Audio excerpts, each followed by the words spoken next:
Prontinho, gravação iniciada então, vamos lá. Oficialmente, boa tarde a todos, sejam bem-vindos. Estamos aqui no nosso 7º encontro da unidade curricular 10, que trata de logística, com a turma do Técnico em Administração BCA, turma Wakanda, né? E ontem, que foi a nossa sexta aula, a gente teve acesso aí a 2 links, que são os que estão na tela agora, né? Vocês leram esse artigo aí, levantando a lista com pontos relevantes e as dúvidas sobre custos logísticos, isso dentro da terceirização, que é um pouco do que a gente viu nas últimas aulas também, mas agora mais entrando em custo, propriamente dito. E também um vídeo que é um estudo de caso, na verdade, comparando o Brasil com os Estados Unidos aí nessa questão de custo logístico, até para a gente entender. E agora a gente começa a cruzar essa unidade 10 com o conteúdo próprio de finanças, que vão vir aí nas unidades 11 e 12 daqui em diante. Ok? Vamos começar pelo primeiro artigo em si, que foi a gestão de custo logístico. Dentro desse tópico de gestão de custo logístico, eu vi que vocês levantaram bastante dúvidas e algumas palavras-chave. Eu vou tentar aqui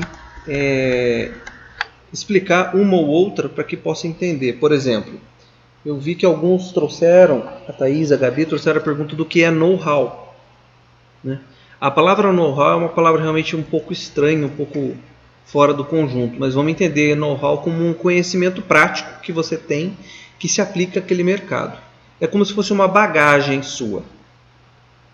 Por exemplo, eu sei, por exemplo, que temos alguns meninos na sala que jogam online. Se não me engano é o Lucas que joga, o Samuel também joga online, estou correto? A Thaís também eu sei que gosta de jogar um pouco, que eu vejo os posts, eu vejo que o pessoal gosta de LoL ou de Fortnite, enfim, de Free Fire. Estou correto nessa leitura? Eles responderam no chat, professor, eles disseram sim. Ah, tá, que meu chat está um pouco lento, sim. Ah, sim, beleza, isso mesmo, valeu. Então, nesse desenho, eu vou fazer um comparativo com isso. Samuel e Lucas que jogam online, que já deram sinal aqui no chat, inclusive, eles têm know-how em jogo online. Eles têm um conhecimento prático disso. Não, eu acredito que não apenas sabem jogar, mas que assistem vídeos a respeito, que discutem a respeito, que assistem campeonatos a respeito, que fazem estudos estratégicos de partidas. Estou correto? Samuel e Lucas, que vocês têm esse hábito legal. Então, isso tudo é o know-how de vocês nesse tema. Vocês têm know-how dentro do assunto jogos online.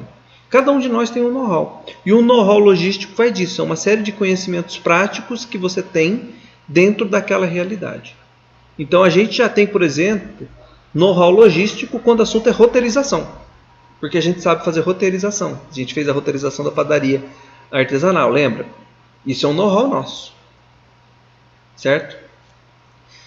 Alguns know-hows vão ser construídos conforme a gente estuda, conforme a gente aprende, conforme a gente cresce e se desenvolve, você vai ganhando mais bagagem de conhecimento prático. Isso é um know-how. Segunda palavra também que surgiu um pouco estranho foi a questão de operador logístico. Né? Vamos entender o operador logístico como todas as empresas que têm alguma função. Por exemplo, eu tenho uma empresa que faz armazenagem. Ela é uma operadora logística. Eu tenho uma outra empresa que faz transporte. Ela é outra operadora logística. Eu tenho uma outra empresa que só faz o embarque e a parte de importação e exportação nos portos brasileiros. É uma operadora logística. Então, a nomenclatura operadora logística vai caber para todas as empresas ou pessoas jurídicas, vamos falar assim, que tem alguma função específica dentro de logística. Ela é um operador. Ela faz alguma operação, alguma atividade prática no meio logístico. Também eu vi que o Lucas trouxe uma dúvida que era muito similar também à dúvida da Thaís, no sentido de atividade fim. Só que o Lucas perguntou dentro do sentido de core business. A gente viu essa palavra também no texto, né? Core business e atividade fim em si são a mesma coisa. É a atividade principal daquela empresa. Por exemplo, quem consegue me dizer qual é a atividade principal do Senac enquanto empresa? Aula, ensino? Sim, exatamente. Aulas, ensino, educação é a nossa atividade fim. Existem outras atividades que o Senac faz além da atividade educacional? Sim. O Senac tem ações sociais que fazem contribuição a algumas comunidades mais vulneráveis socialmente. O Senac também tem ações interligadas com outras empresas do Grupo S que não são necessariamente de educação, mas são de formação cultural. Então, a atividade fim é o negócio principal da empresa, ou também chamada de core business. Ok? Toda empresa vai ter uma atividade fim. Não quer dizer que ela só faça aquilo. Às vezes ela faz outras pequenas atividades. Mas elas não são a atividade principal da empresa enquanto negócio. E também eu vi que o Nicolas trouxe uma pergunta bem interessante. E se não me engano a Thaís também repetiu no relatório dela. Que era a questão de... Não entendeu a questão de trocar custo fixo com custo variável. Eu não entendi direito essa pergunta. Nicolas, será que é possível você explicar um pouco do que você não entendeu?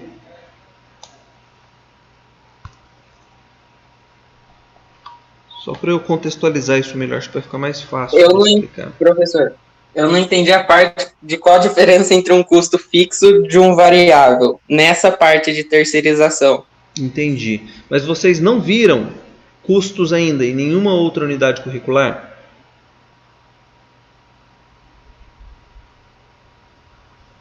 É a primeira vez que vocês têm contato com o termo custos, ou custo fixo e custo variável?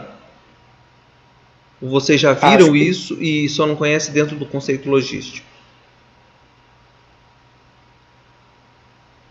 Acho que pode ser só dentro do contexto logístico. Tá. Mas vocês já chegaram a ver no curso o conceito do que é custo fixo, o que é custo variável? Ou é uma palavra que eu acho que eu sei, mas eu não vi isso ainda, não passamos por isso? Isso é importante. Eu acho que eu sei, mas a gente ainda não passou. Tá. Quer se arriscar a dar um palpite? Fique à vontade, tranquilo. Entre o certo e o errado a gente vai se corrigir. Não, professor. Eu li lá e não entendi. Ok. Alguém gostaria? Tranquilo. Sinta-se à vontade para acertar, errar. É legal a gente partir do princípio daquilo que vocês acreditam que seja, que vocês entenderam, que vocês acreditam, para que a gente possa construir isso. O que vocês entenderam de custo fixo e custo variável? Eu acho que assim, o custo fixo seria o transporte. E aí ele passou esse custo para uma terceirizada. E aí agora ele pode lidar com custos variáveis que aparecem no sentido de, tipo assim... Eu não consigo explicar, mas eu acho que eu entendi. Tá, então tipo assim, um serviço que aparece, ele precisa fazer uma coisa que não é da área dele, mas ele consegue fazer porque ele tem a capacitação, tem o maquinário e tudo mais. Então ele não vai estar mais gastando com transporte, então ele consegue fazer esse serviço para uma outra empresa, caso ela peça. Entendi, Magi. Ou para ela mesma. Tá. Eu vou então eu vou tentar detalhar isso mais para frente, para a gente explicar bem a diferença, para não gerar confusão, tá? Mas já adianto uma informação. Às vezes vocês estão pensando em custo fixo, porque ele é fixo à empresa, ou ele é fixo à atividade fim. Não é isso, tá? Custo fixo e custo variável é um pouco diferente. Então vamos desvincular primeiro disso que não é, para daqui a pouco a gente chegar onde o custo fixo ou o custo variável em si eles são. Deixa eu voltar no slide para ficar mais fácil. Do vídeo em si, na verdade foi um estudo de caso que vocês assistiram e comparando o Brasil com os Estados Unidos. Queria saber de vocês, alguém se revoltou? Alguém se indignou com as diferenças? Podem colocar no chat se quiserem. Eu acho que eu já esperava essa questão, porque eu sempre vi em jornal essas coisas de que, tipo, lá não tem tanta produção, porém eles não gastam tanto, tipo, com imposto e tudo mais. E aqui no Brasil, sim, nesse caso é transporte, mas lá tem muita questão de imposto também, se for ver. Legal. E aí a gente fica um pouco indignado nesse sentido, né? Por mais que saiba, mas na hora que põe proporção, na hora que põe medida, o João tá até colocando aqui, já esperava, Então, a gente fica meio assim, né? Coisas daqui, coisas de lá, então. Mas aprender a olhar isso desse olhar analítico é legal porque a gente começa a enxergar o tamanho da diferença e principalmente o porquê dessa diferença. E a partir disso a gente pode pensar em soluções para a nossa realidade. O que lá funciona e aqui não funciona.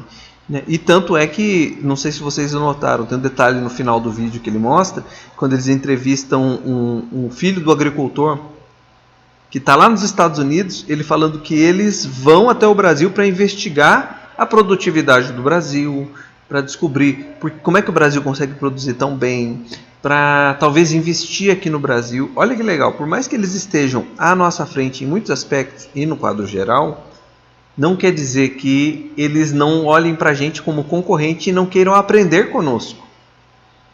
É legal a gente também inverter um pouco esse olhar. Eu sei que existe uma tendência a gente ficar um pouco revoltado, indignado com o vídeo, quando fala assim, nossa, que droga, né? Brasil é assim. Não, mas o Brasil também tem uma coisa muito boa. Nós temos a maior produtividade. As nossas condições climáticas e geográficas nos ajudam a ter uma produtividade muito alta nesse quesito. Tanto que os Estados Unidos querem descobrir, querem aprender conosco como é que a gente faz isso. Isso não é mérito só da natureza em si, muito, mas também do nosso desenvolvimento agropecuário, né? Tem muita ciência por trás disso, de saber usar tecnologia, de usar os insumos corretos, de fazer estudo científico de épocas de colheita e épocas de plantio. Tem uma série de ganhos aí que a gente precisa enxergar também dentro desse vídeo. Não é uma reportagem nova, mas eu trouxe ela para a gente ilustrar mesmo o contexto de hoje, do que a gente vai ver aí a questão do vídeo em si. Do vídeo eu li os resumos, eu creio que a maioria de vocês entendeu bem também. Eu não vi nada diferente, nada em choque daquilo que já tinha levantado em dúvidas no artigo anterior.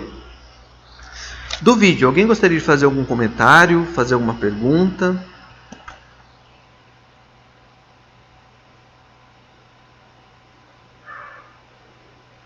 Uma coisa que pra mim não fez sentido é, tipo assim, se eles sabem que a produção sempre é maior, e aí, sei lá, vai ter que perder um pouco, igual ali, que eles têm que armazenar pra fora e tudo mais, por que produzir tanto, então, sendo que não vai conseguir atingir o esperado? Do Brasil, você está falando, Magê? Sim, sim. Que é, tipo, até nessa imagem que tá parado, que tá sobrando soja pra fora do silo, e ela estraga, e por que produz tanto, então? Tipo, não faz uma produção menor. E você observou bem, né? Falta também talvez um controle maior da produção, né? Uma estrutura melhor de armazenagem. São outros pontos da logística que vão além do transporte, né? O controle da produção. Não está tendo esse retorno no dinheiro, então faz uma logística melhor disso. Eu já conversei também com alguns profissionais de logística da região e a gente conversava muito a respeito disso. Isso não é só na área agro não, tá? Como um todo, o Brasil perde muita produção também. Por isso ele produz muito, em linhas gerais. A gente perde muito, por exemplo, a indústria automotiva, que é próxima de nós, a gente tem a Volks aqui do lado. Ela também tem um índice de perda por erro, perda veicular, perda de peça, perda de qualidade, muito alta, perto do padrão Alemanha.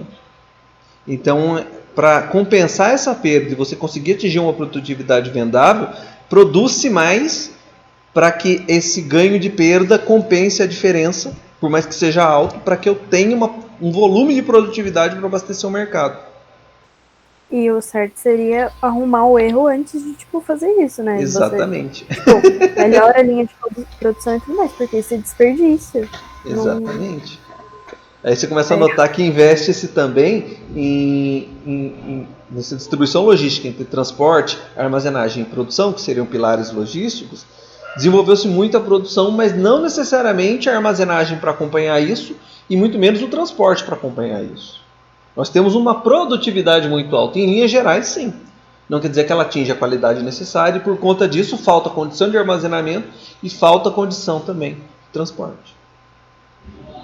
Ou seja, se você tem um problema, na verdade a empresa, em vez de resolver o problema em si, ela foca em criar soluções paliativas, paralelas, para poder suprir aquela demanda, até que se consiga atingir isso. Até porque a questão de produzir com qualidade, ela é uma questão muito cultural. Tá? Muito cultural mesmo. Se você pegar o conceito de que é um produto bom entre Brasil e Alemanha, a discrepância é muito grande. Entendeu? A gente aceita produto de qualquer jeito, a gente tem muito... eu vou usar uma palavra um pouco estranha, mas ela é bem isso. Nós somos consumidores indolentes. A gente não liga muito para a qualidade. Do jeito que tá bom. Já o público europeu e americano, ele é mais exigente em qualidade. Se não tiver no nível que ele quer, que é um pouco mais alto que o nosso, ele simplesmente não compra. A gente topa comprar. A gasolina está ruim, está caro, mas a gente compra. Ah, esse produto não sei o que, ele não é bom, mas a gente compra. A gente não se mobiliza, a gente não tem essa cultura. Não é enraizado nosso. E aí essa construção, ela demora mais aqui. Por aspectos mais culturais do que qualquer outra coisa. Ficou claro isso, Magia? Ficou sim, professor. Eu já tinha uma... Como se diz? Eu já imaginaria que seria isso. Mas é muito ruim saber ao certo. Mas fique tranquila. Ter a percepção é bom no sentido de enxergar a realidade. Pior seria não ver isso, não reconhecer que isso existe e agir como se nada, como se tudo estivesse bem. E a gente enxergando o que não está bem já nos dá um olhar crítico, já nos dá uma clareza que a linha média da população não tem. É muito válido isso. Mais alguma dúvida? Mais algum ponto que alguém gostaria de comentar, que chamou a atenção no vídeo, que provocou, que ficou aí às vezes uma dúvida?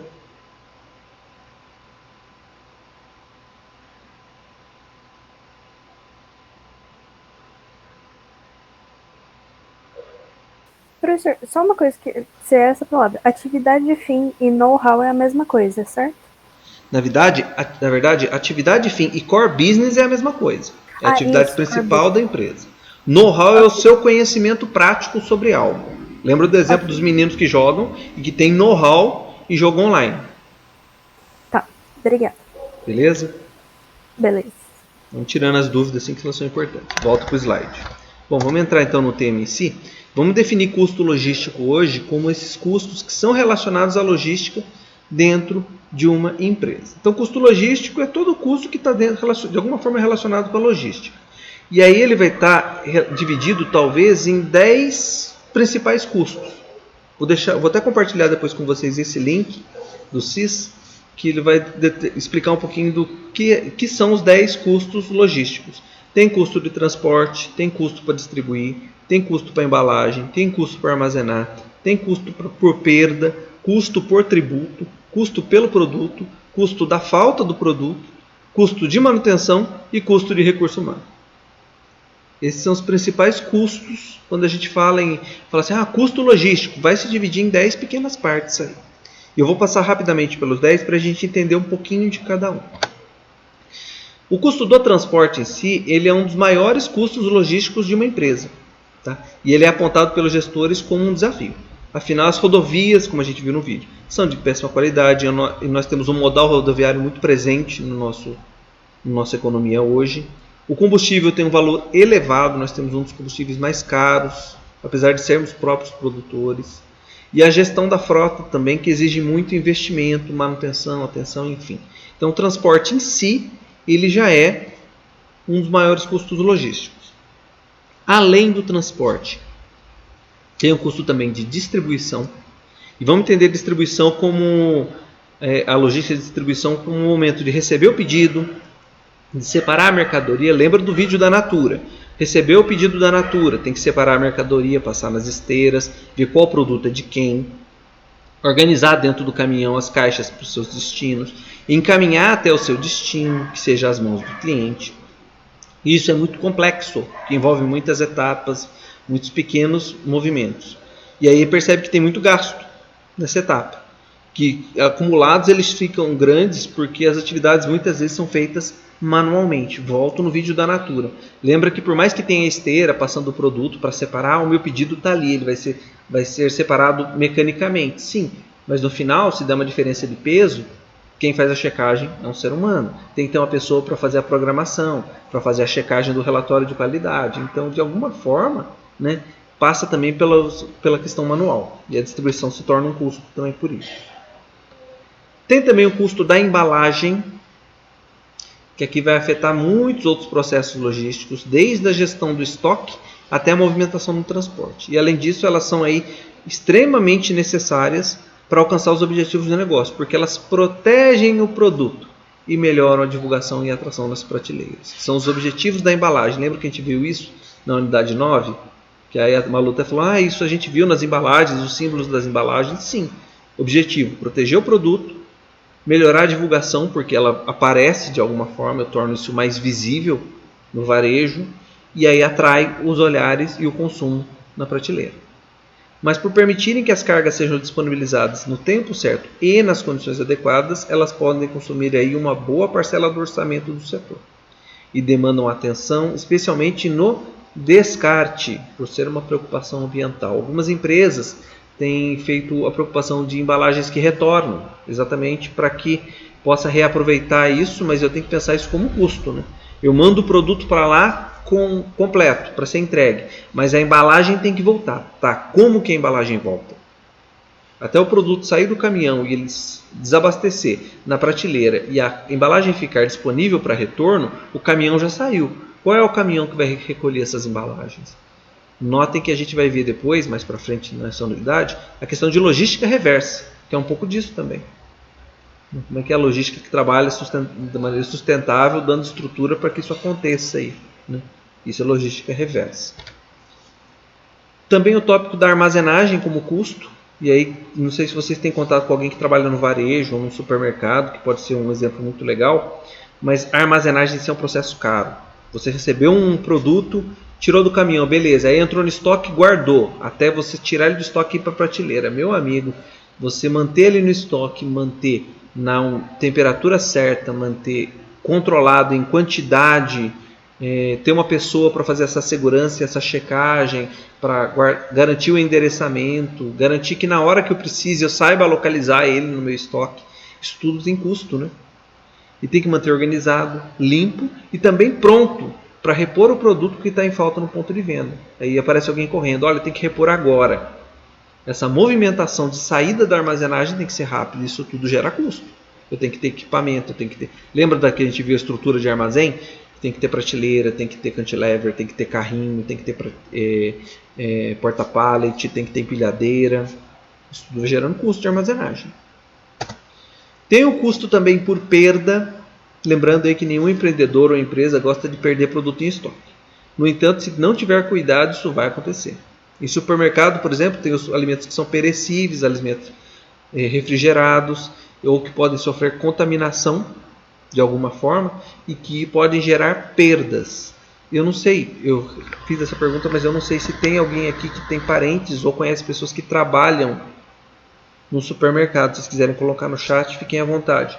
Mas normalmente os supermercados têm um departamento que cuida de perdas. E esse departamento de perdas vai fazer esse acompanhamento e essa leitura exatamente para checar o que está perdendo com frequência. A gente está perdendo muita carne refrigerada. Eles vão avaliar. Por que estamos perdendo? Por quê? Porque isso é custo. Ué, é produto que eu adquiri e que eu não vendi. Ele não virou receita. Você concorda comigo? Já que eu perdi esse produto, se ele está perdido, ele não me trouxe um centavo de lucro, nem para pagar a si mesmo. Então, se ele não tem nada de lucro, ele é todo custo. Se eu gastei R$50 para adquirir aquele produto, esses R$50 viraram perda. Isso acontece em qualquer negócio que eu não tenha o devido cuidado. De armazenagem, de movimentação, de transporte. Lembrando do vídeo. Não sei se vocês lembram, mas no acompanhamento da reportagem, quando passa o caminhão na estrada, ele vai monitorando a estrada, ocorreram alguns acidentes com alguns caminhões na estrada. E mostra o caminhão tombado na estrada. Então, tem uma carga ali de soja. Aquela carga foi perdida. O seguro vai cobrir? Vai. Mas isso tudo vai ser contabilizado de alguma forma, né? Ele vai me repor, mas eu tenho que contabilizar que sim, eu perdi. Tive que acionar seguro para recuperar esse dinheiro. Exatamente porque eu tive que acionar o seguro. Justifica-se isso como perda. Okay? Então, todo negócio tem perda de produção. O Guilherme está colocando, professor, é verdade que para colocar o valor você tem que pegar quanto custou e multiplicar por 3? Eu não entendi, Guilherme. Você pode explicar um pouco mais ou melhor? Está falando de valor de venda?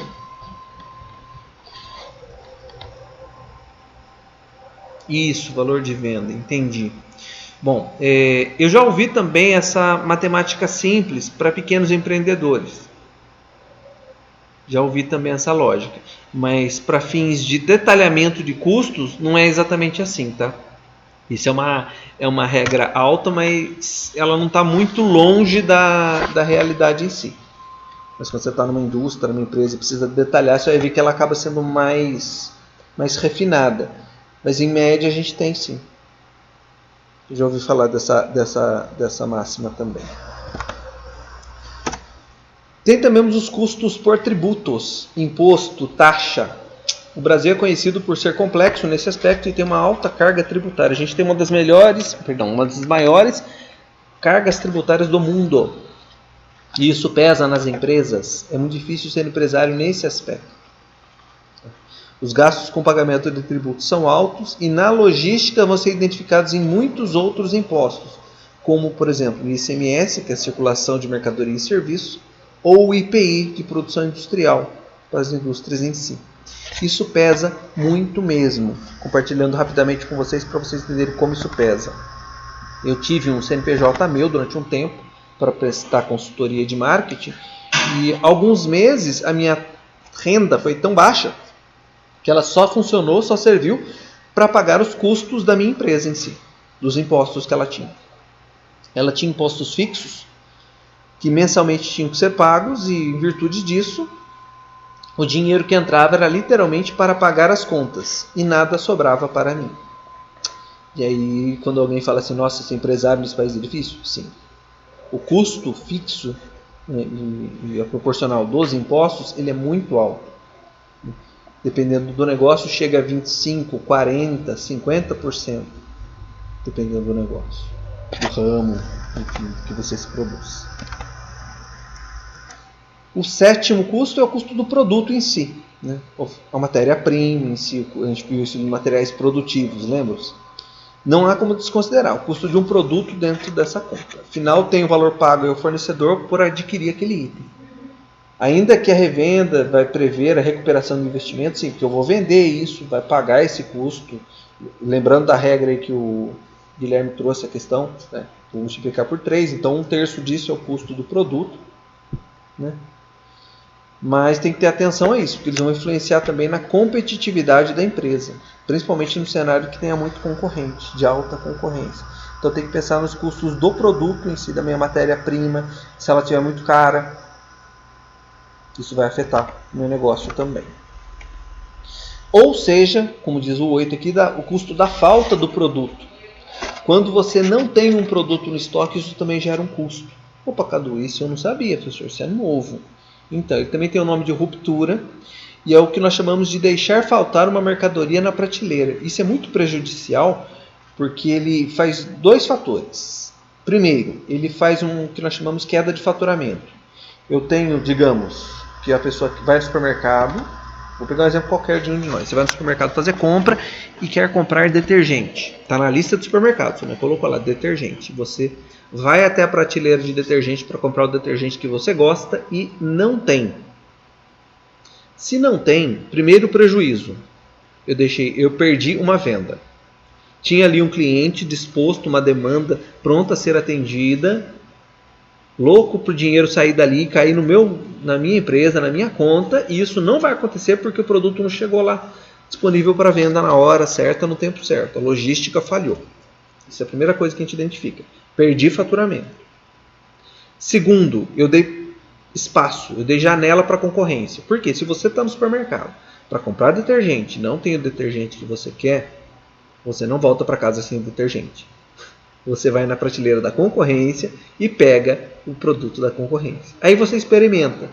Dei oportunidade para ele comparar o produto da concorrência com o meu.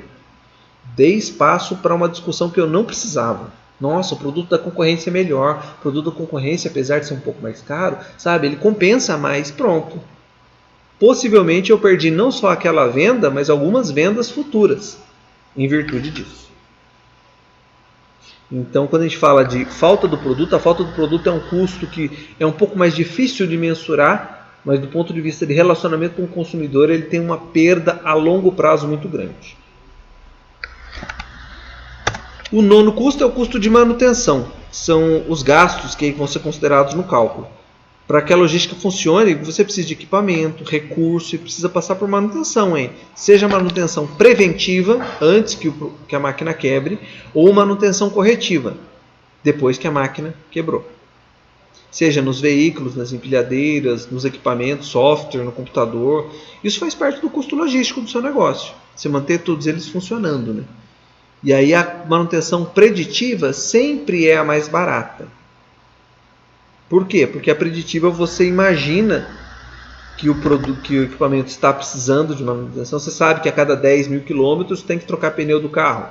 Então você não espera chegar em 15 mil para o pneu estourar no meio da estrada com a carga cheia e eu perder a balsa e atrasar a entrega do meu cliente.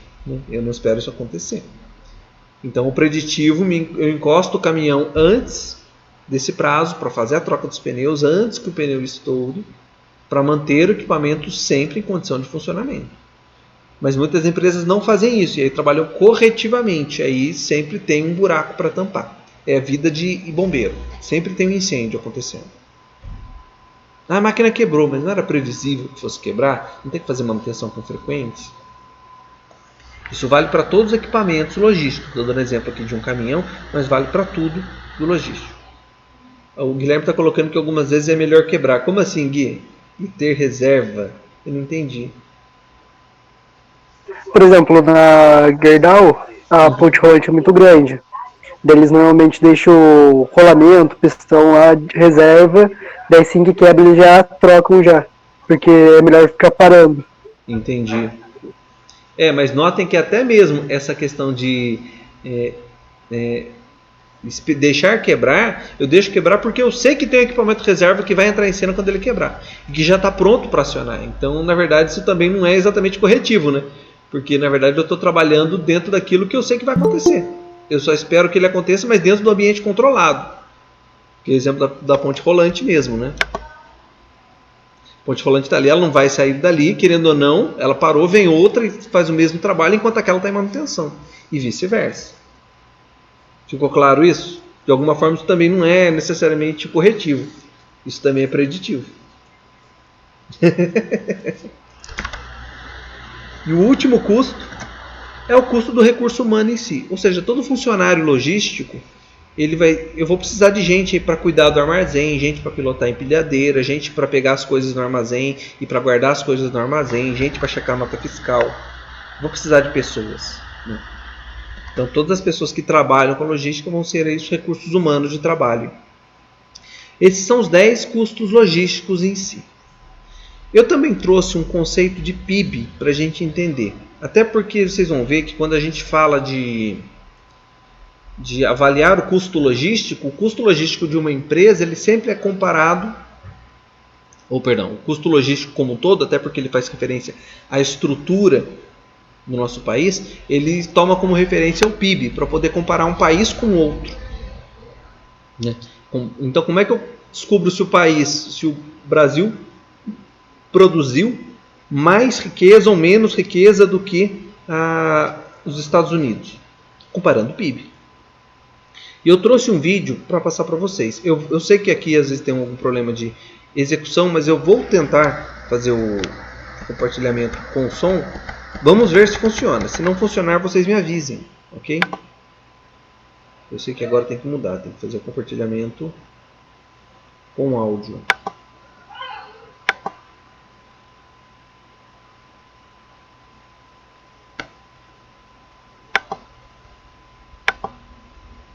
Vou pegar o link lá.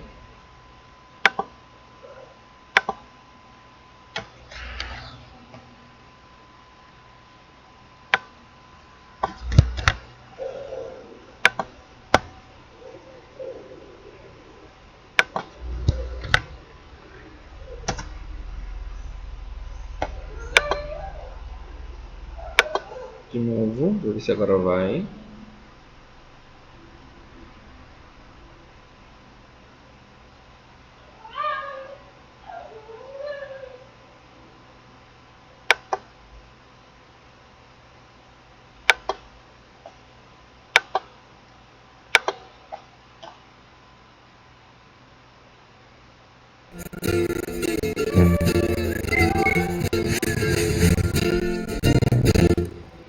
Olá, sejam bem-vindos ao IBGE Explica.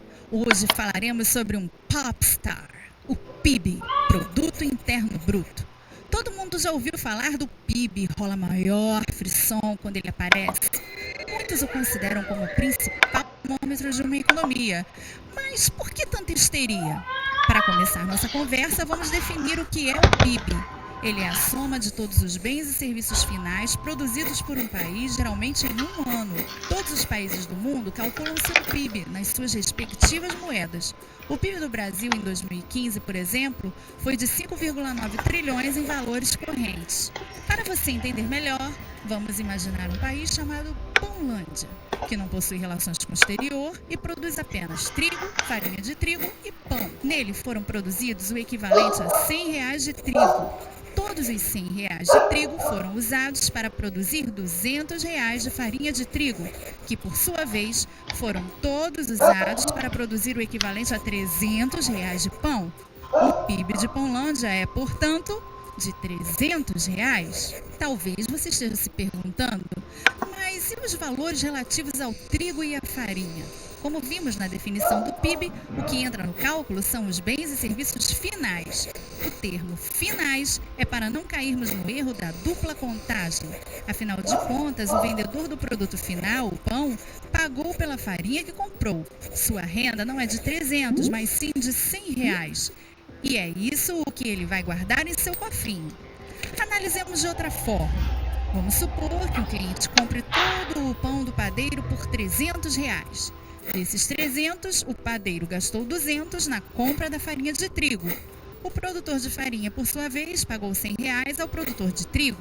Se supormos que para a produção do trigo não há insumos, os R$100 se tornam a renda do próprio produtor. Somando a renda dos três elos, temos 100 mais 100 mais 100, que é igual aos 300, o mesmo valor equivalente ao da venda total do pão. Os bens e serviços finais que compõem o PIB são medidos ao preço em que chegam ao consumidor. Dessa forma, levam em consideração também os impostos sobre os produtos comercializados.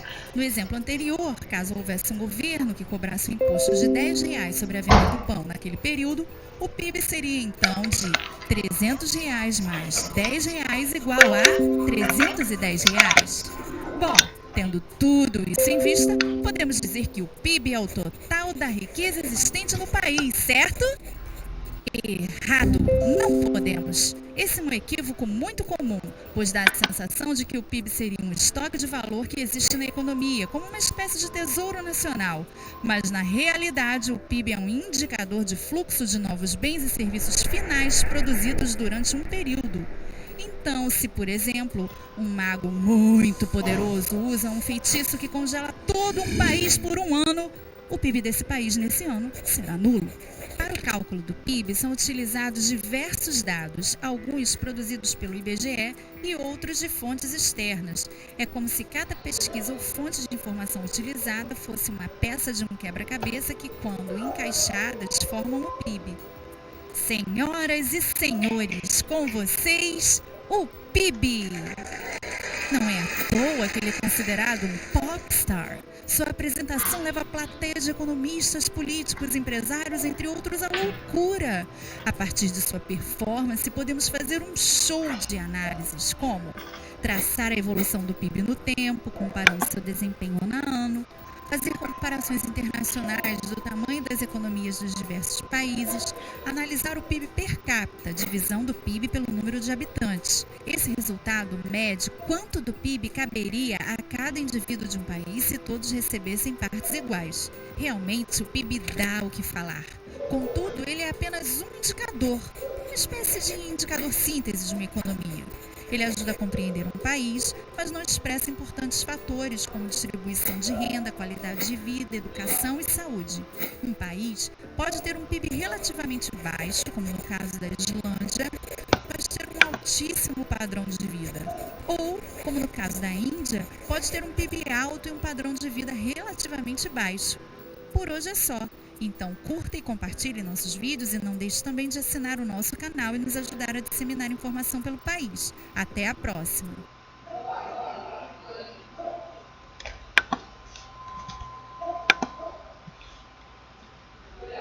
Desse conceito de PIB, esse material eu peguei de uma página da internet do próprio IBGE. Vou até compartilhar com vocês para que vocês possam ver. Acho bem legal. A gente pode ter outras opções aí também. Mas eu não sei se ficou claro para vocês. Ficou claro? Ou não?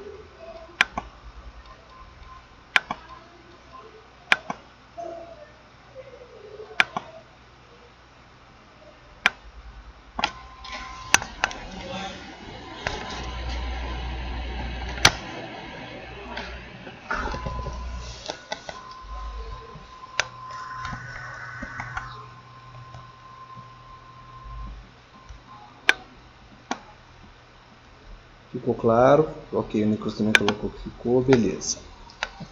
Ok, é legal a gente entender esse conceito de PIB, porque os exemplos que eu vou dar na sequência, eles vão precisar disso também. Né?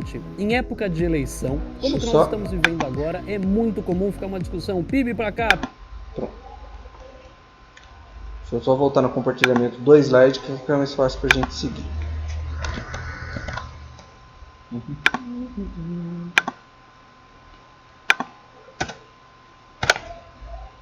Bom, outro link que eu vou compartilhar com vocês depois para que vocês possam ver com calma. Professor, Oi. rapidinho, é que as meninas responderam nos comentários. Acho que o senhor não viu. Mais ou menos, Ana Paula, mais ou menos. Ok, vamos lá, vamos voltar no PIB então. Vou voltar um slide e a gente retoma lá. Obrigado.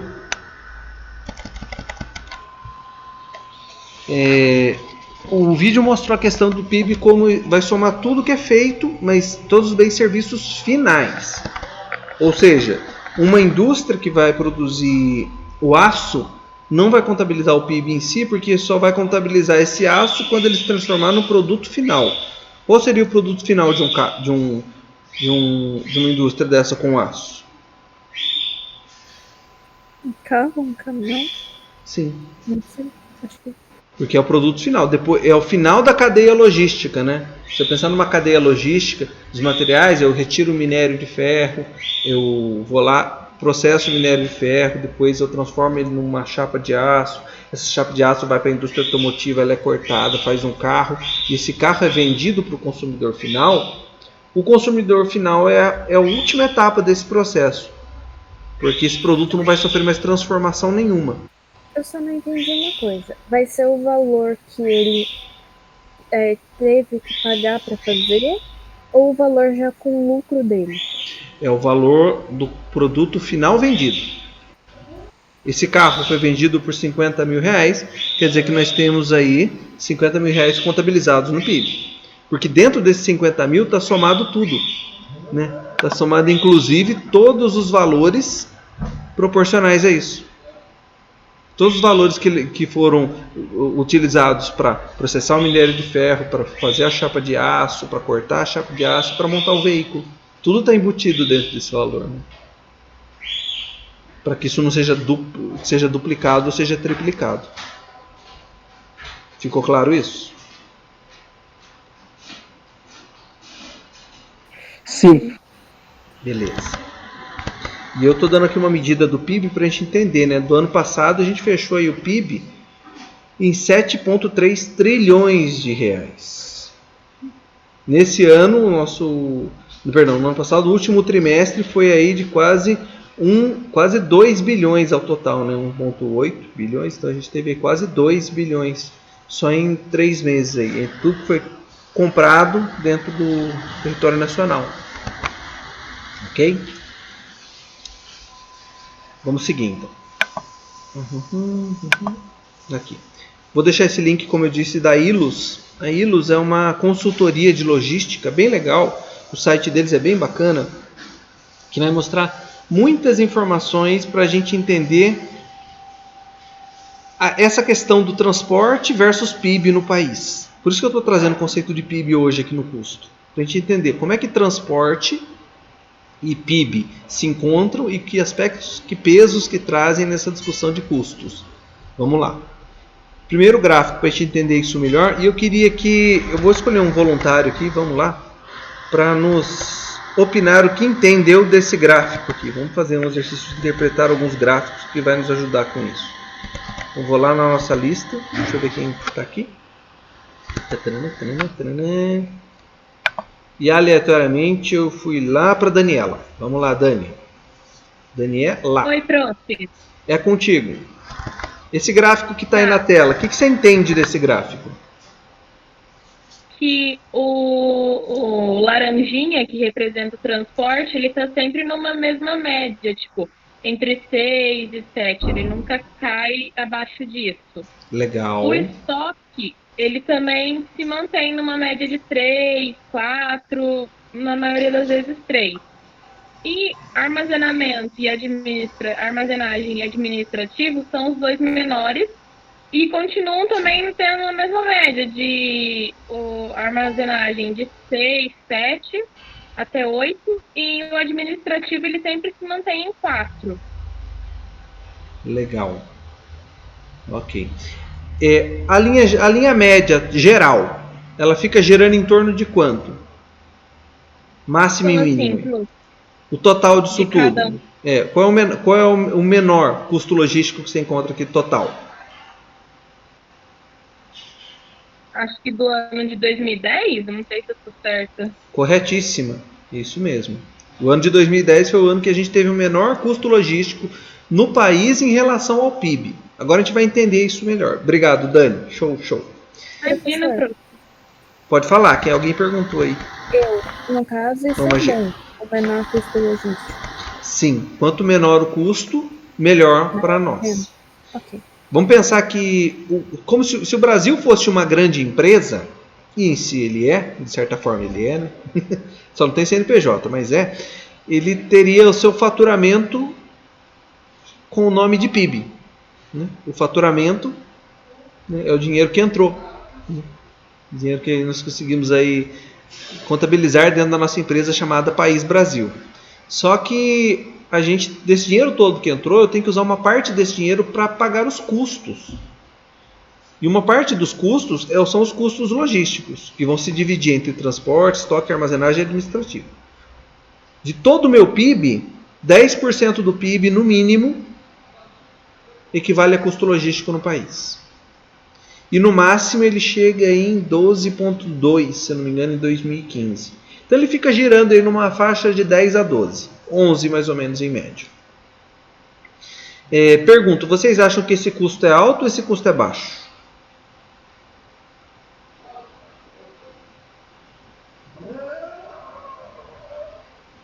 Alto? Você pode repetir a pergunta, prof? Eu não consegui entender direito. Vamos lá. Estamos olhando o custo logístico do Brasil. Quanto custa manter a logística no Brasil hoje? A pergunta é, esse custo ele é alto ou ele é baixo? Eu acho que foi o Nicolas que já abriu o microfone aí, se eu não me engano, e que nos falou que é alto. Nicolas, por que você acha que é alto? Porque pelo que eu entendi, esses 12%, a média por aí, é baseada no PIB. Certo. E 12% de 2 bilhões é bem grande. Exatamente. Primeira leitura correta. Não é só apenas o 12%, é 12% em relação a quê? Por isso que eu te mostrei o PIB anterior. Quando a gente olha estudo de PIB, vamos pegar 10% de 7 trilhões. Eu estou falando de quanto? 10%, vamos arredondar a conta. 10% de 7 trilhões. 700 Olha, bilhões? Porque eu não sou boa de matemática não, mas eu sei que é bastante coisa. Isso. O Nicolas falou em cheio, é isso aí mesmo. 700 bilhões. O custo de logística no Brasil foi mais ou menos 700 bilhões de reais. É muito dinheiro, gente. E aqui nos próximos gráficos ele vai começar a comparar o PIB, o custo logístico em relação ao PIB, do Brasil com os Estados Unidos. E vamos a um próximo voluntário aqui. Vamos lá. Vou pegar o companheiro, o nosso famoso da fotinho, Gabriel Santos. Vamos lá. Gabi, o que entendemos desse gráfico aí do custo logístico em relação do PIB Brasil e Estados Unidos? Que é muito mais barato a logística nos Estados Unidos do que no Brasil. Ok. Em todos os aspectos. Em todos os aspectos? Não, não todos. O de armazenagem, agora que eu vi que o de armazenagem nos Estados Unidos é maior. Ok, vamos lá. Então a gente começa a enxergar aí que em alguns, e na grande maioria, o Brasil perde, mas em um deles o Brasil é um pouquinho melhor. Né? Um pouquinho mesmo, bem pouquinho por sinal, né? Tem aí praticamente 0,1% de diferença. Quase um empate técnico para a gente dizer aí. Olha só, o Brasil, como a gente viu, fica em 12, 10, 11. E aqui pegou uma média de 11,6% do custo logístico do Brasil. Comparando com os Estados Unidos, nós estamos em 8,7%. O custo logístico nos Estados Unidos, total, é menor do que o nosso custo de transporte e estoque juntos. Não preciso nem colocar armazenagem administrativo na conversa. Eu só tô com uma dúvida. Oi. Isso em relação ao PIB? É em relação ao PIB no final do ano todo? Em relação a um trimestre? Bem perguntado, Magê. Bem perguntado. O PIB sempre considera esse valor de 7 trilhões aí, é do ano, tá? É o período anual. Pode ter algumas análises parciais, mas normalmente esse valor se refere ao ano. E aí, voltando, a gente entende essa questão do... Olha quanto é alto. Não é só que o custo aqui é muito alto. O custo é muito maior e em alguns aspectos específicos. Né? A gente tem um transporte e um estoque caros, tão caros, que eles absorvem todo o custo da logística nos Estados Unidos, quando comparado com o PIB.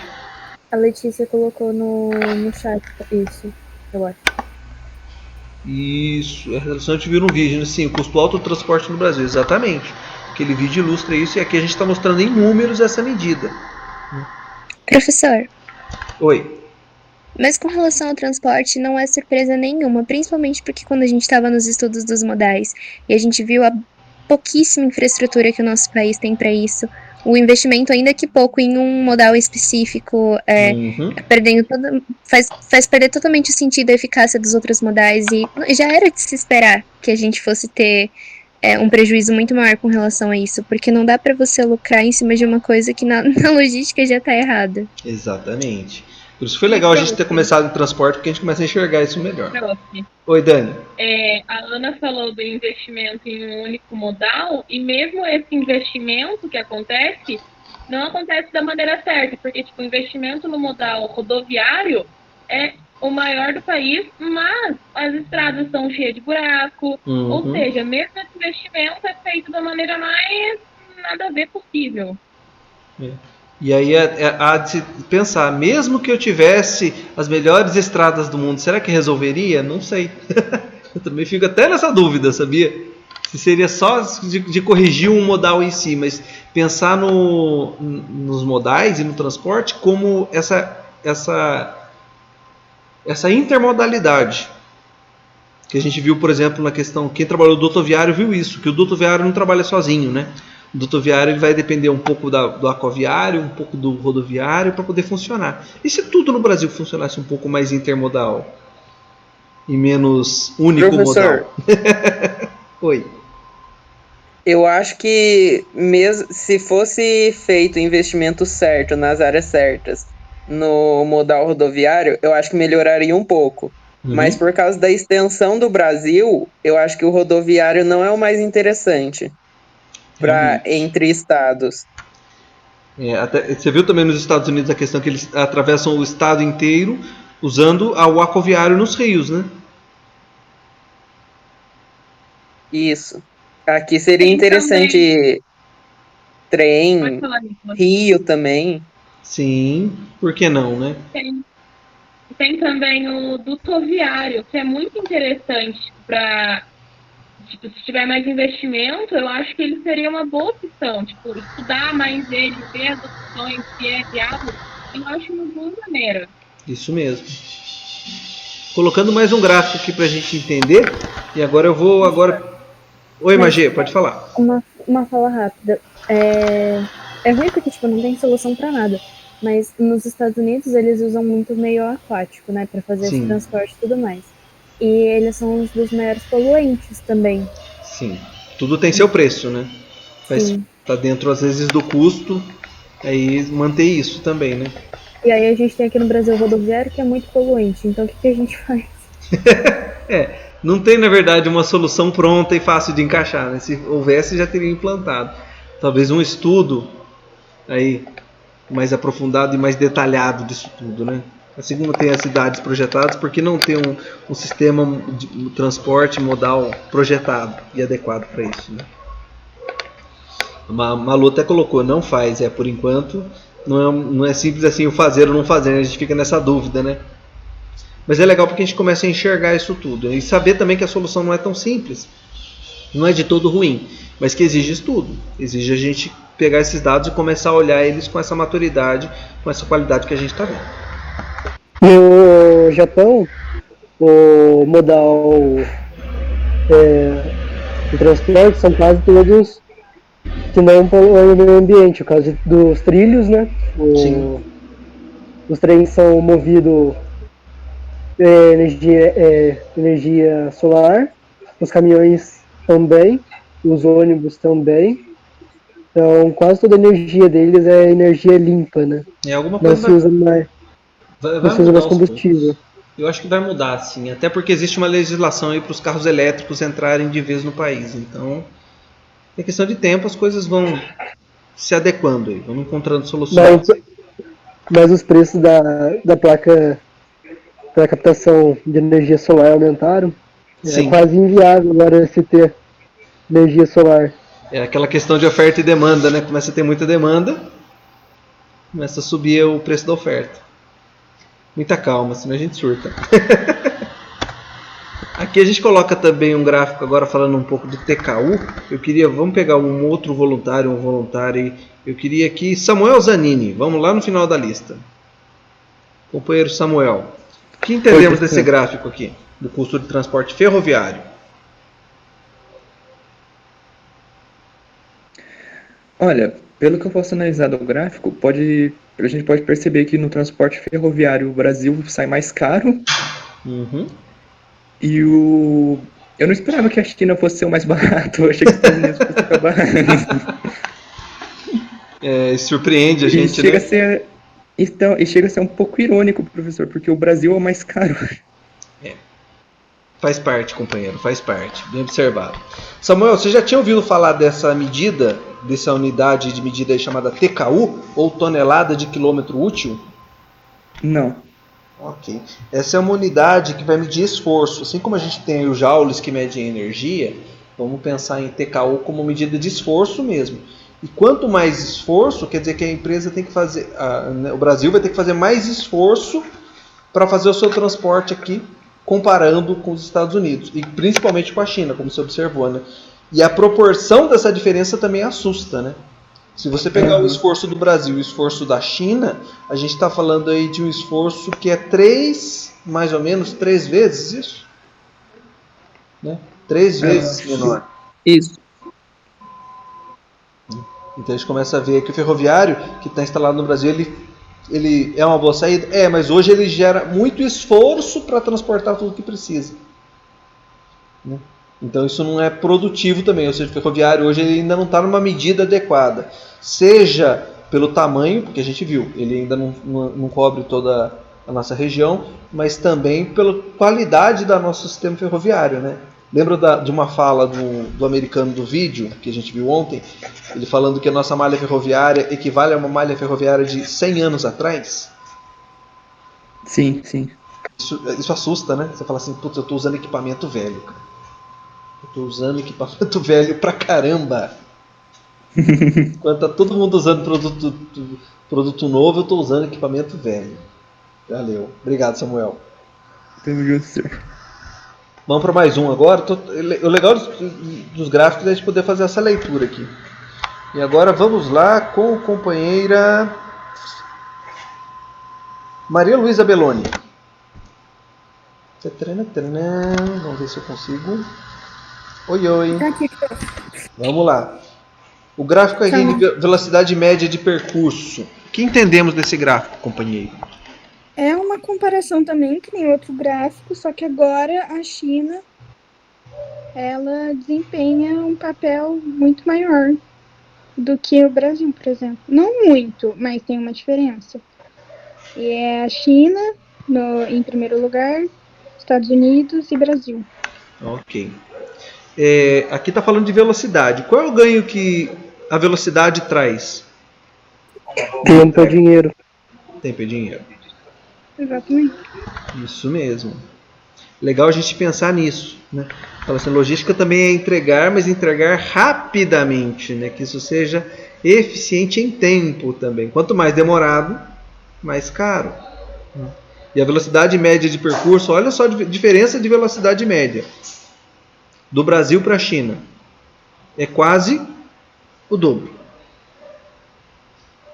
Enquanto o Brasil anda aí a 30 km por hora em média, 29, 30, a China faz 47 km por hora em média.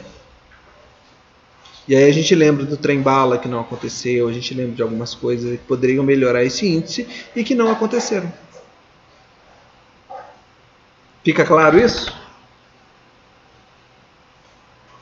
Malu, obrigado, viu? Tamo junto. Fica claro, prof. Professor. Oi. Andar mais devagar gasta mais combustível? Não aí vai depender do modal, do equipamento em si. Mas a questão aqui não é nem o gasto do combustível, mas é o tempo que se perde, né?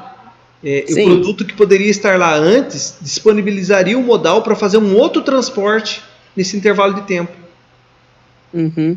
Se eu gasto um dia para fazer uma entrega ou um dia para fazer 10 entregas, eu sou mais produtivo fazendo 10 entregas no mesmo dia, com mais velocidade. Entendi. Então acho que é mais um índice de desempenho e eficiência necessariamente, não diretamente em custo.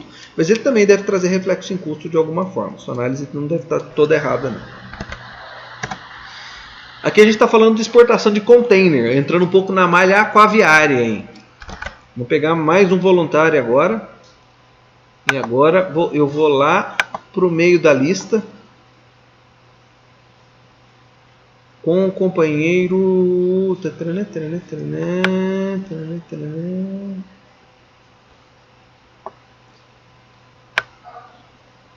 Rapaz, cadê? Achei, tá aqui. Companheiro João, vamos lá, João. Achei você. O que entendemos desse gráfico aqui de custos para exportar container?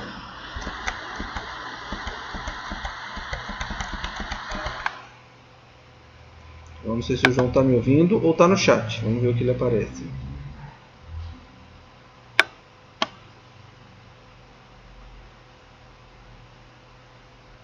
Ou será o João, será que está aí, João? Oi. Tudo bem, João? Se tiver sem microfone, tranquilo. A ideia é que você agora me ajude a interpretar esse gráfico que está aqui.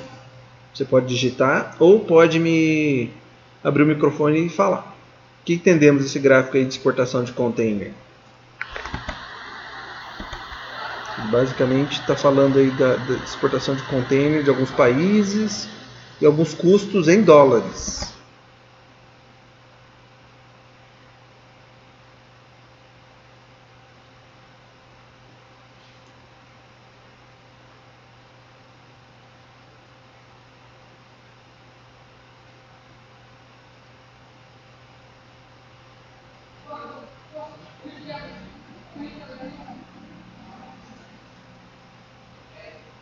Ok, pode escrever que eu faço a locução aqui, não tem problema. A gente vai dividindo os fardos e vai batendo a meta do dia, fique tranquilo.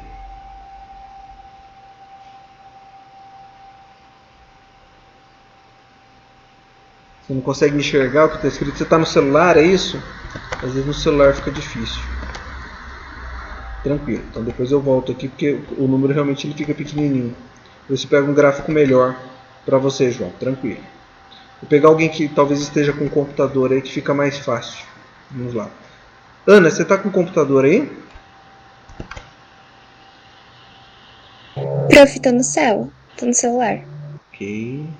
Quem está no computador aí que pode nos ajudar? Eu posso, professor. Então vamos lá. Consegue fazer a leitura do gráfico? Consigo. Vamos lá. O laranja mais forte é referente ao custo de burocracia, ou seja, documentação, essas coisas. E o mais clarinho, o salmão, é o custo de operação. Dá para perceber que a Rússia domina os custos, logo vem em seguida o nosso querido Brasil, com os custos sempre elevados, e assim vai decaindo até chegar em Singapura. Nossa, eu nem imaginava que ele seria o menor custo, achei que seria a China. Então, né? Pela quantidade de exportação que a China tem, mas ela fica em penúltimo. Os Estados Unidos está próximo do Brasil ainda, apesar de ter um custo bem abaixo. Sim. Mas olha, legal. Daí vem decaindo Índia, Estados Unidos, Alemanha, Dinamarca, Estônia, China e Singapura. Ok, agora compara, Guilherme, aproveita que você está vendo bem comigo, hein? Compara comigo o valor do custo em dólar da burocracia Brasil com o custo total de exportação na China. Nossa, nem se somar, multiplicar pelo dobro não vai, não dá, é muito. A gente gasta mais em burocracia do que a China com tudo. Só para quem está enxergando, o Brasil em burocracia custa 690. E tudo da China custa 500. Exatamente. Nós temos ainda $190 a mais. E só a operação do Brasil custa mais 1.100. Ele só perde para a Rússia. Exatamente. E não é a questão da burocracia só de 10 por 10. Isso. A Malu está colocando aqui no gráfico que o Brasil é muito caro, meu Deus, sim. E a gente sempre soube um pouco disso porque é uma fala muito comum no nosso dia a dia. Mas eu trouxe esses gráficos para a gente enxergar isso às claras. O quão mais caro nós somos. E aonde nós somos mais caros. A malha hidroviária e aquaviária que poderia desafogar um pouco disso tudo, ela tem esse problema hoje de ser muito cara. Muito cara em alguns aspectos específicos. A nossa burocracia é muito cara e nossa operação é uma fortuna. A nossa operação ela é mais cara do que tudo nos Estados Unidos. A gente gasta $1.100 de operação por container, enquanto os Estados Unidos gasta com operação e burocracia $1.050. A nossa operação é mais cara do que tudo nos Estados Unidos. E a operação não é perfeita também, né? Não, ela é demorada, ela é lenta, é complicada. É muito arcaica, né? Professor. Não se desenvolveu. Oi. E como o Rico falou também, que ele achou que a China ia ser o último, mas se você ver só a operação, a China ainda tem o mais barato. Sim. O que pesa para ela é a burocracia, que ainda é barato. É abaixo da maioria. Mas ela tem mais burocracia do que operação. Ela é mais burocrática do que operacional. É que a gente decidiu ainda, né, professor? Uma hora decide, uma hora sai. Pra andar no país tem que ser comunista, e pra sair tem que ser capitalista, então fica essa burocracia. Vai e volta, até que decida, uma hora a coisa anda. E aqui também trago outro gráfico, comparando também essa questão da burocracia, que a gente destacou ali na primeira fala, do container. Né? A burocracia em Singapura, $105, enquanto no Brasil, $490. É o custo da nossa burocracia de exportação. Então você quer exportar algo, é difícil. Vou exportar o meu material. Meu amigo, se prepare. Você vai gastar muito, principalmente se precisar usar malha aquaviária e usar container no porto. Porque a sua burocracia vai ser cara e a sua operação também. Olha só o tamanho dessa leitura, né? Professor, Oi, pode falar. A burocracia seria a parte de documentação? Eu não entendi muito bem essa parte de burocracia. Vamos entender burocracia como documento, sim, mas também os processos legais de autorização de saída de produtos. Por exemplo, você vai exportar o seu instrumento musical. Letícia tem uma fábrica de instrumentos musicais e vai exportá-los. Se colocar no container, você tem que fazer uma série de documentos de exportação, sim, para validar isso e para ter consumo internacional. né? E também tem que ter processos legais, né? Tem que alinhar a nossa legislação com a legislação de origem, né? Esse container vai entrar num navio e vai passar por águas internacionais de outros países. Tem que estar dentro dessa legislação também. São produtos que são legais, nem todo produto é legalizado aqui e lá. Tem produto que pode ser vendido aqui que não pode ser vendido lá e vice-versa, né? Então tem todo esse trâmite aí de importação e exportação, não só a parte de documento, mas a parte de estudo de legalização, né? Porque isso precisa ser legalizado de alguma forma, que deixa caro. Fica claro isso, Letícia? Aham, eu entendi sim. Obrigada, professor. Ok, mas a pergunta é pertinente, sim, porque às vezes a gente pensa que burocracia é só documento, mas não é. Mas o processo legal em si, ele demora de alguma forma. Hoje a gente está vendo aí essa questão de comparação de custos, que eu estou trazendo para vocês, para a gente entender. Hoje o modal rodoviário realmente é responsável por mais da metade das nossas cargas, né? E é a nossa matriz de modal no país. O que é matriz? É o principal modal. O governo, de alguma forma, eles definem isso. Como que vai ser o modal do nosso país, né? A gestão do país determina que o nosso modal principal vai ser o rodoviário. E aí estabeleceu-se isso no passado. De lá para cá, a gente tem alguns números, só para a gente entender o tamanho da nossa malha rodoviária. A gente tem mais ou menos 350 mil transportadores autônomos. Que são o quê? Caminhoneiros que são donos do seu próprio caminhão e que prestam serviço para transportadores. 350 mil pessoas têm seu próprio veículo para transporte. Transporte empresarial, falando em si, né? Pessoa que tem caminhão e trabalha com esse caminhão, por exemplo. Mas o caminhão é meu, né? Temos também empresas transportadoras, CNPJs. Sim, mais ou menos 12 mil empresas que fazem transporte no país. E 50 mil transportadores de carga própria, que é o exemplo aqui da foto da Casas Bahia. A Casas Bahia tem seus caminhões próprios. Eles podem fazer a entrega própria, com seu próprio caminhão. Então não é a atividade fim da Casa Bahia. Tá? A Casa Bahia, o negócio dela é varejo, certo? E hoje varejo eletrônico. Mas uma das atividades dela, para que ela cumpra a atividade fim, uma das atividades é a atividade de frota, a atividade de transporte rodoviário. Ela cumpre essa atividade para fins de execução da atividade fim dela. Ela não terceirizou. Ela poderia ter contratado uma empresa transportadora, mas não, ela assumiu isso como dela.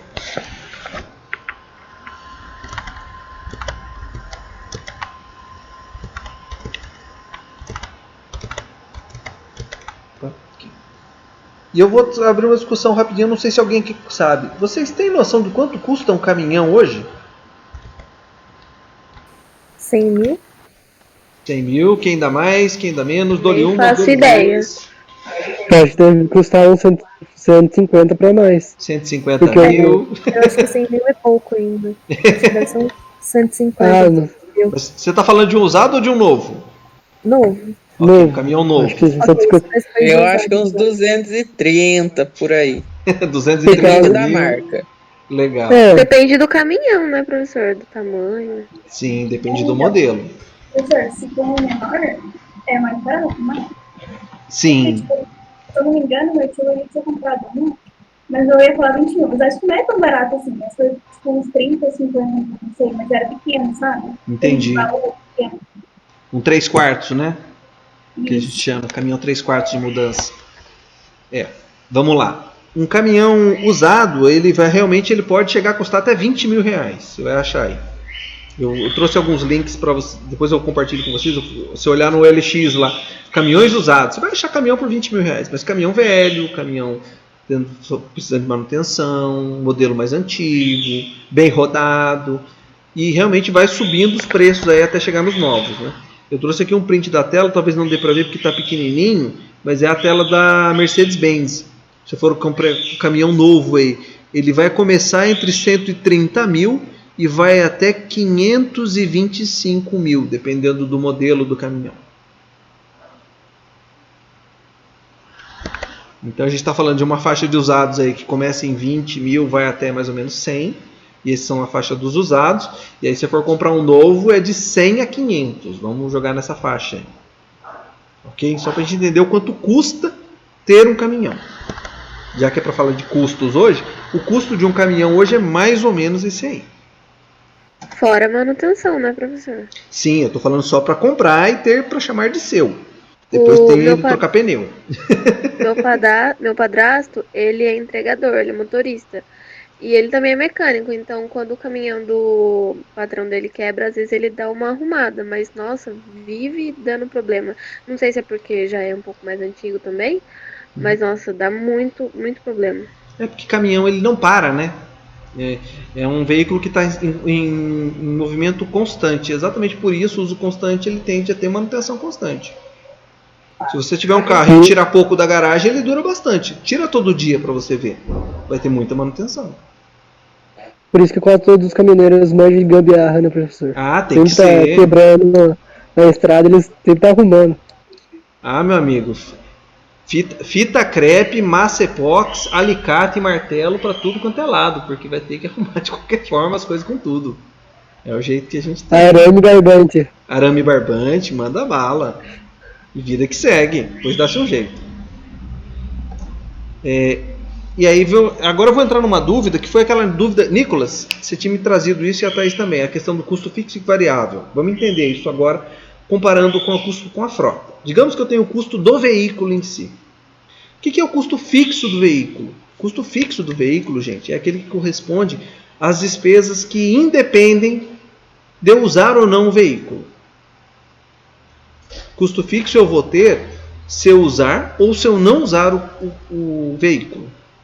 Eu tenho um carro na garagem. O que é custo fixo? É aquilo que eu pago todo mês, mesmo que eu não use.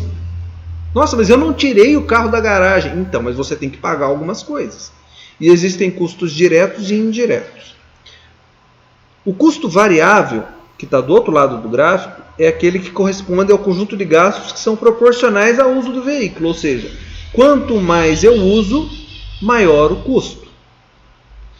Os custos variáveis, eu vou começar pelo lado de lá, acho que eles são mais fáceis da gente entender. São, por exemplo, combustível, óleo, lavagem do carro, lubrificação do carro, pneu, manutenção, câmara, roda, recapagem, material de oficina, peça, mão de obra de manutenção, filtro de ar, filtro de óleo, tudo aquilo que você precisa fazer manutenção frequente. E conforme você usa, conforme você roda com o carro, vai gastar mais combustível, vai gastar mais pneu, vai gastar mais óleo. Então ele é variável. Quanto mais eu uso, mais eu gasto. Quanto menos eu uso, menos eu gasto. Por exemplo, comprei um caminhão, deixei ele parado na garagem em um mês. Não gastei nada de combustível. Custo variável, zero. Porque eu não saí com ele de casa. Então quer dizer que meu custo variável, exatamente como ele varia de acordo com o meu uso. Se eu não usei, eu não tenho custo variável. Do custo variável, ficou claro isso, gente? O que é o conceito de custo variável? Sim. Ficou, professor. Beleza. Vamos agora ao custo fixo, que ele é um pouquinho mais chatinho. Como eu disse, o custo fixo é aquilo que você vai ter, mesmo que você não use o veículo. Comprei o carro, está parado na garagem, mas não usei para nada. Então, mas vai ter que pagar. Tem, por exemplo, o custo que nós chamamos de remuneração do capital. O que é isso?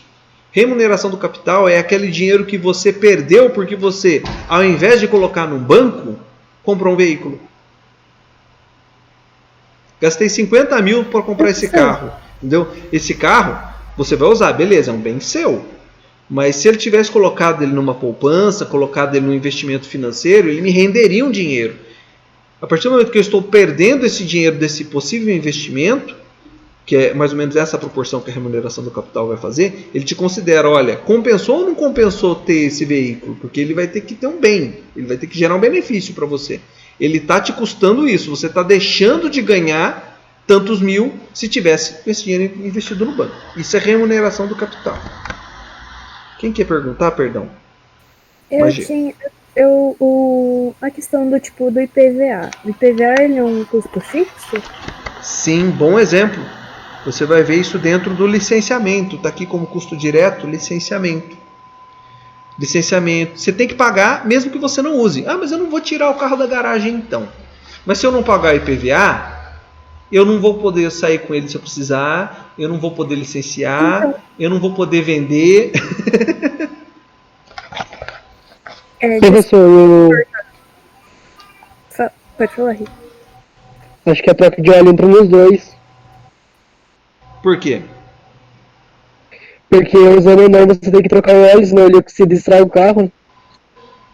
Ah, entendi. Você tem que trocar de acordo pelo tempo, né? Isso. É que isso, na verdade, é uma análise fatídica, né? O que a gente está fazendo aqui é a análise prática em si, né? Conforme você não... Obviamente, se você, como o óleo também gasta por quilometragem, né? Se você rodar muitos quilômetros, você vai ter que trocar o óleo antes. Então, ele segue mais a proporção em si do uso do que necessariamente a do não uso, entendeu? Por isso que ele vai ser contabilizado ainda como variável. Mas, Gê, você ia fazer também algum comentário, alguma pergunta? Sim, eu não sei se entra nos salários e encargos dos motoristas, mas, tipo assim, a carta do motorista que precisa ser renovada e pagar, isso seria um custo fixo? Sim. Porque não é do veículo, mas ele tem que ter essa carta. Eu, caminhoneiro, tenho meu caminhão e eu preciso desse documento. São encargos, são obrigações que eu preciso ter, obrigações inclusive trabalhistas. Se eu tiver meu caminhão e precisar trabalhar para uma transportadora, fazer a carga para alguém, lembra que eu tenho que entregar essas documentações para fazer o transporte? Para fazer o seguro da carga? Lembra disso? Sim. Então, se eu não isso vai ser o encargo. Use ou não use, eu tenho que estar com a documentação em dia. Isso é outra história. Ah, tá. Para mim, encargo tinha uma outra definição. Mas tranquilo. Agora eu entendi. Obrigada. Também tem a questão do financiamento, que eu vou ter que... Isso é custo fixo, porque vocês viram, um caminhão não é barato. Então a pessoa vai ter que comprar um veículo desse.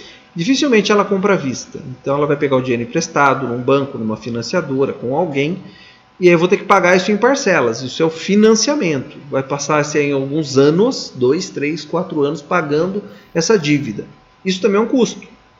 E é um custo direto. Se você usar mais ou usar menos o caminhão, você vai ter que pagar todo mês aquela parcela que você acordou. Custo de financiamento, custo direto. O custo de seguro, ele também é direto. Por mais que você faça ele por viagem, digamos que eu faço o contrato para fazer 12 viagens no ano, mas eu fiz 10 viagens, o valor do contrato não muda. Se eu fechar o contrato por viagem, ele vale pelo período X, né? Ele determina o período. O que eu não posso é ultrapassar aquele limite, mas fazer menos foi opção minha. Então, e aí se eu fizer uma viagem só, pago o mesmo valor. E se eu não fizer a viagem, também pago. Porque estava no acordo. Válido por tanto tempo. Eu teria que ter cancelado antes. Então, querendo ou não, ele tem por característica ser independente disso. Por isso ele é custo direto. Como a gente viu, o custo do licenciamento também toda a documentação do veículo tem que estar em dia, isso eu vou pagar independente de sair ou não com o caminhão. O custo de rastreamento do veículo, que é o custo de segurança, muitas vezes vai fazer isso via GPS, com todo um sistema de segurança, uma empresa de vigilância, sim. E eles fecham um contrato anual também, independente se você usa ou não, tem uma taxa fixa, isso vai entrar no custo. E como a gente viu, o salário do motorista, os encargos dos motoristas.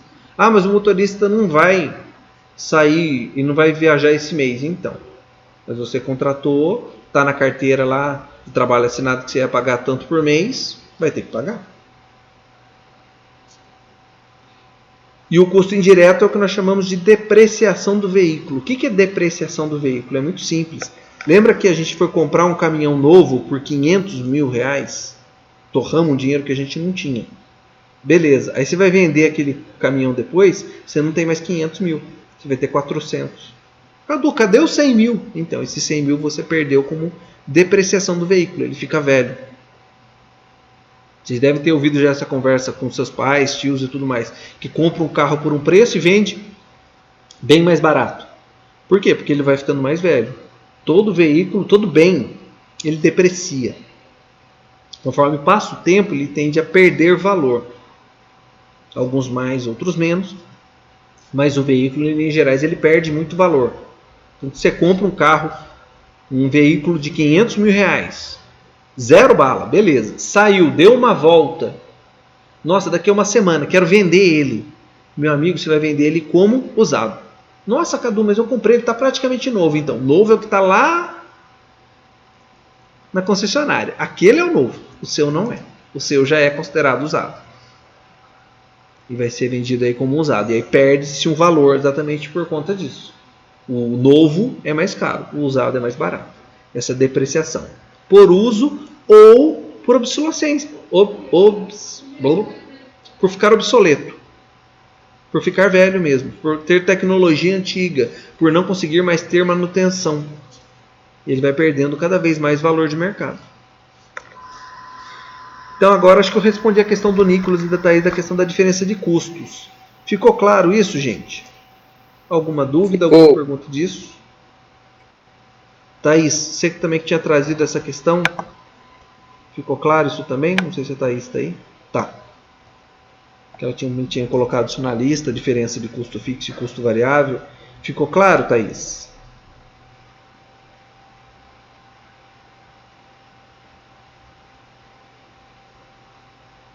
Sim, beleza. Obrigado, Tatá. Ok. E aí a gente começa a entender que tem fatores que vão influenciar o valor do frete nas transportadoras, que a gente estava vendo isso um pouco no seguro. Vamos pensar isso agora no transporte em si. E aí tem um artigo aqui que depois eu vou compartilhar com vocês, que ele vai mostrar para a gente essa diferença, que eu queria que na volta do intervalo a gente conversasse a respeito disso. Obviamente que ele não vai sair agora, mas eu vou disponibilizar para depois a gente ler esse material. Que vai girar em torno do peso e da dimensão da sua carga. Ou seja, quanto mais pesada e quanto maior, mais caro. Ué, por quê? Porque ocupa mais espaço no caminhão, porque eu vou limitando a capacidade de peso do meu veículo. Né? Foi uma carga pequena, mas ela é muito pesada. Então, paciência, não dá para pôr mais nada no caminhão. Não pelo volume, mas pelo peso. Isso vai deixando caro também, porque eu tenho que deixar o veículo exclusivo para aquela carga. Pelo valor da nota fiscal, que isso influencia também no custo do transporte, até porque isso vai pesar no seguro. Cargas muito caras. O transporte também tem que normalmente tem uma proporção aí de cuidados que são necessários. O CEP de destino também afeta. Quanto mais longe, mais caro. A categoria do produto. Eles vão avaliar se o produto é frágil, se o produto é perecível, se o produto é visado para roubo. Isso também o custo de transporte, a transportadora vai avaliar. A característica do destinatário, ou seja, isso vai para algum lugar, mas vai para onde? É alguma área de risco onde está esse material? Área de risco, assim, tem alguma ocorrência que já tenha acontecido lá, de quebra de caminhão, de estradas ruins, de perda de material, enfim.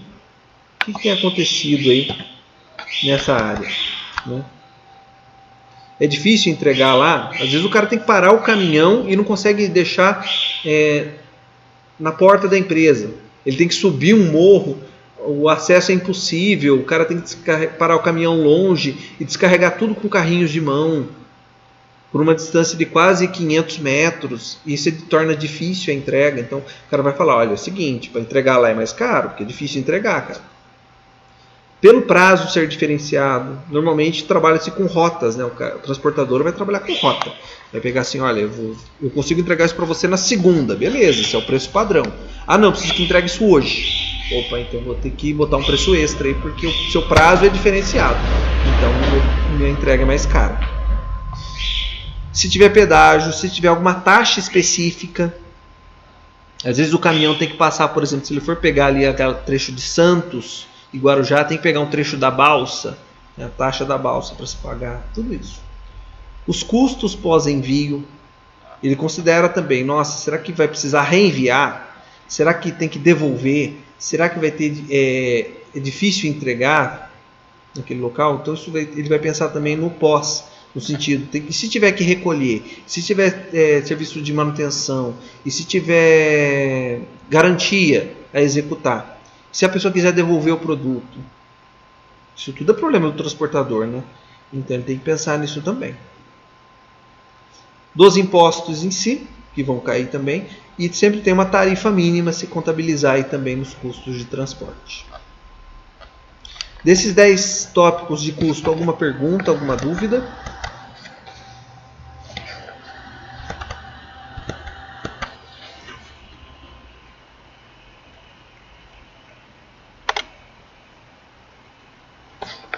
Não?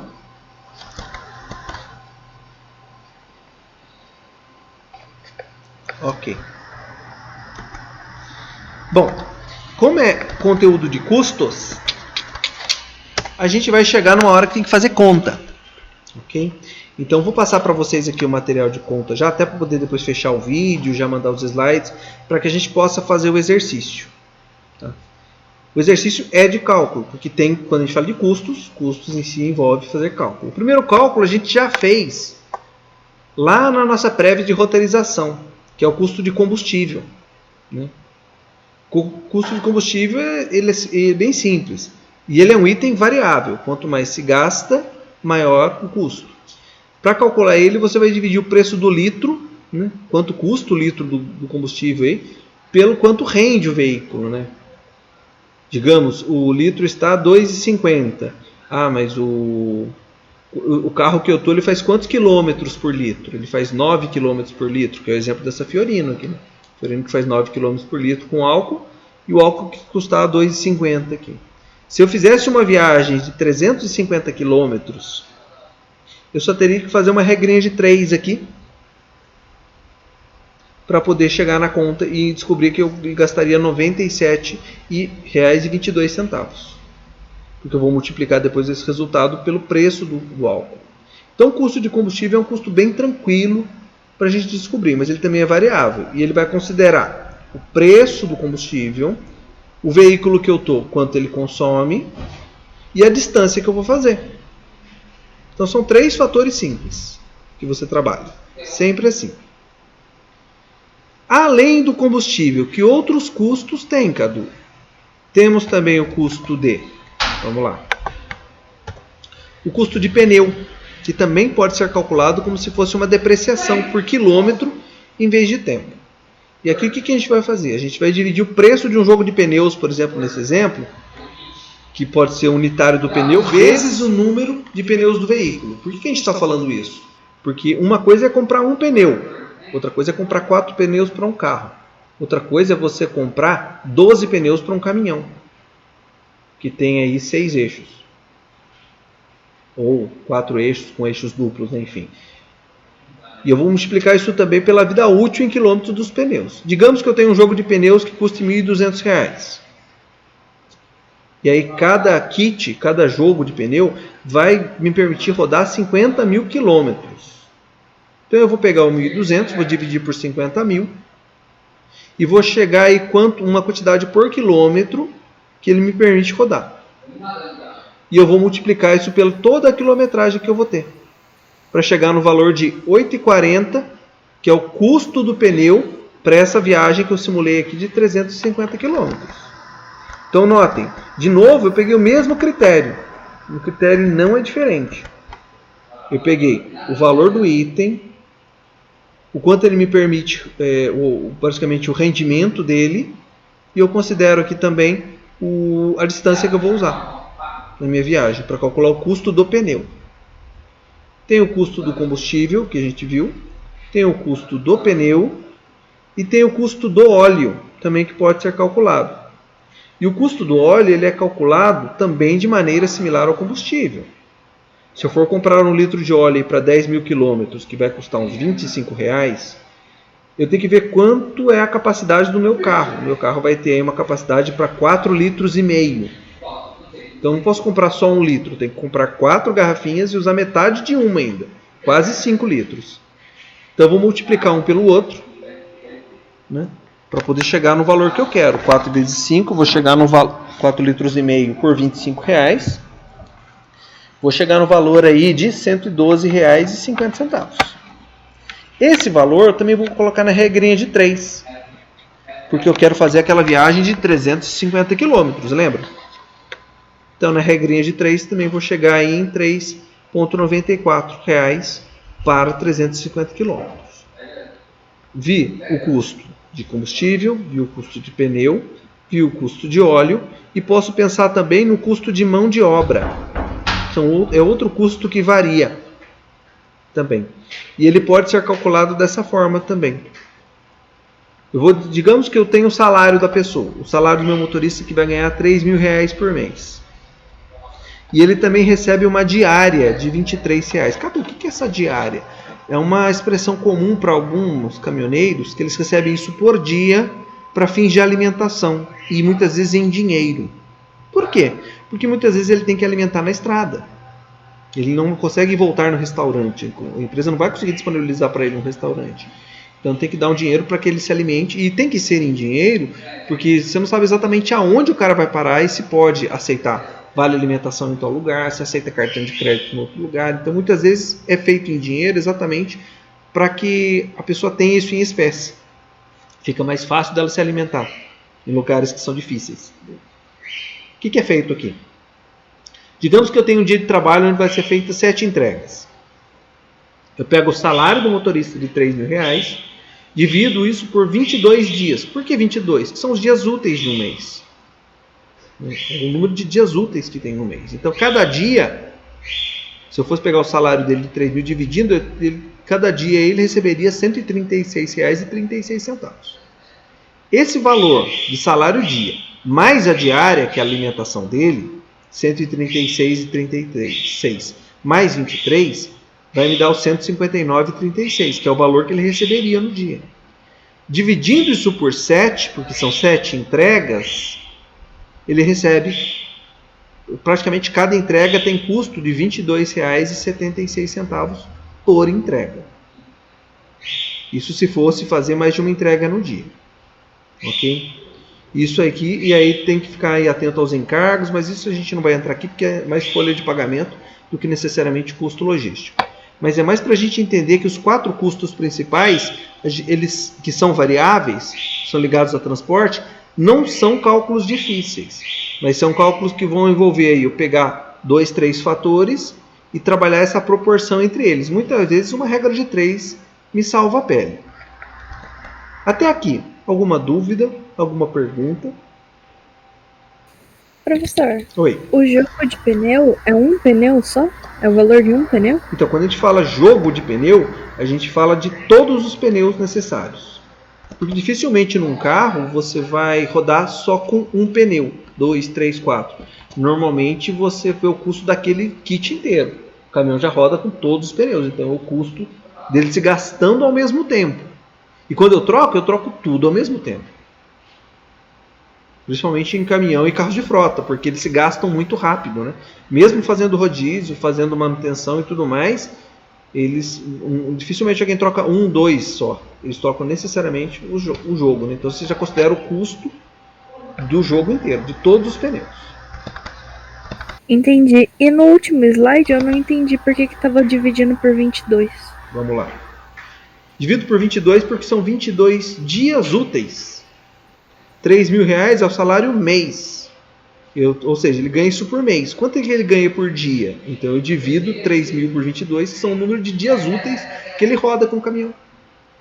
Então cada dia que ele anda com o caminhão, ele recebe R$136,36. Entendi. Beleza? Uhum. Nota, é uma proporção.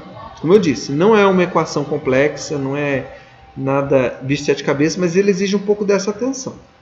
E aí na volta do intervalo a gente vai fazer um exercício pensando nesses custos. Para a gente treinar um pouco e entender essa variabilidade de custos.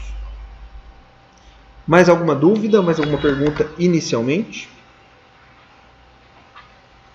No chat acho que tem 2 perguntas. Maria Luísa não.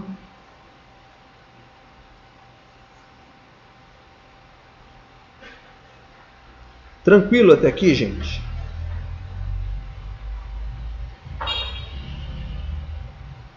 Acho que as dúvidas vão surgir na hora que a gente estiver fazendo os exercícios. Eu imagino. Por isso que eu quero disponibilizar o período pós-intervalo para a gente fazer essa atividade. E aí, até lá, o que eu faço? Eu já vou subir o vídeo na plataforma, vou também gerar um PDF com esses materiais, e aí voltando do intervalo, a gente volta 5 para as 4. E aí a gente põe aqui a atividade para a gente começar a quebrar a cabeça. E óbvio que eu vou estar aqui também para tirar as dúvidas e a gente se ajudar. Fiquem tranquilos, a gente está junto. Ok? Ok, professor, obrigada. Maravilha. Então, Ok. vamos para o lanchinho. Voltamos às 15h55. Beleza.